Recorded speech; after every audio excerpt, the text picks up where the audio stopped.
The president's packing his bags, getting ready for a trip to Saudi Arabia, the United Arab Emirates, and Qatar next week.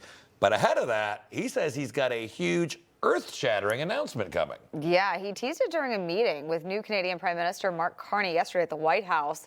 And the president says it'll be one of the most important announcements he's made in many years. But he says the good news, it's a positive announcement. And apparently it's not trade related. So joining us now, the Vice President of National Security at the Heritage Foundation and former Deputy National Security Advisor Victoria Coates, former NSC Chief of Staff in the Trump administration, former CIA analyst, and Senior Fellow at the America First Policy Institute, Fred Fleitz. All right, Victoria, let's start with you. Earth-shattering, not trade related. What do we think this is? Well, Mark, it's classic President Trump. He's got us all talking about it all day today, speculating, trying to figure out what it might be. He had the fun announcement that he was going to rename the Persian Gulf the Arabian Gulf. I was actually writing an op-ed yesterday and thinking, it really should be the Arabian Gulf. So I'm going to use that terminology. I think the money would be on either an advancement of the Israel-Saudi talks towards another Abraham Accords style deal. I think that is a possibility, politically maybe a little difficult right now. But the other option might be something with Ukraine. The Saudis have been playing a really critical role in the negotiations that have taken place so far, the meetings between the Americans and the Russians. Who knows? Maybe President Putin comes to Riyadh and we get to a ceasefire. But it certainly seems to be something on that level. Fred, we want to get your opinion. What do you think about this announcement? Well, if it's earth-shattering, it might be something dramatic, such as Saudi Arabia recognizing Israel. I mean, that really would be earth-shattering. It would be in that category. It could be another state joining the Abraham Accords, maybe Qatar or Oman. There is a comprehensive ceasefire plan done that the Ukrainians have agreed to.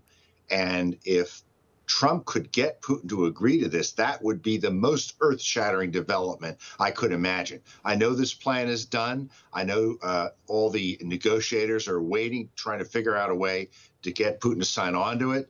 That would be my vote. If Trump could pull that off, it really would be epic. Yeah, that would be. And so, of course, while hopefully things may be coming to an end, or at least a temporary end in Russia, Ukraine, we've got another part of the world brewing up. Conflict between India and Pakistan, two nuclear powers.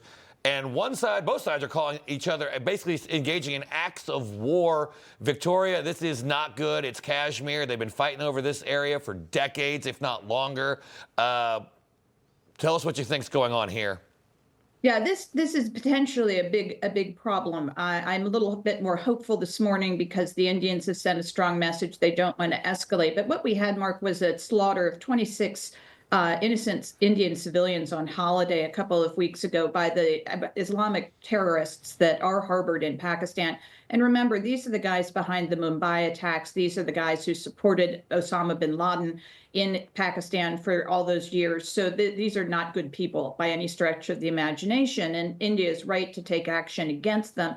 But as you say, these are two nuclear powers, and Pakistan is a very fragile political state. And so that ups the ante here. And it's one of the reasons why I think the Iranian situation also commands our attention. We don't want to have to be dealing with yet another nuclear fragile state in the event that Iran was to go nuclear. So hopefully calmer heads will prevail here, but it's certainly something worth watching. Yeah, Fred, just about 30 seconds, but I do want to get your take. Again, Victoria is saying that she's hopeful because India said it does not want an all-out war. What do you make of what we're seeing unfold here?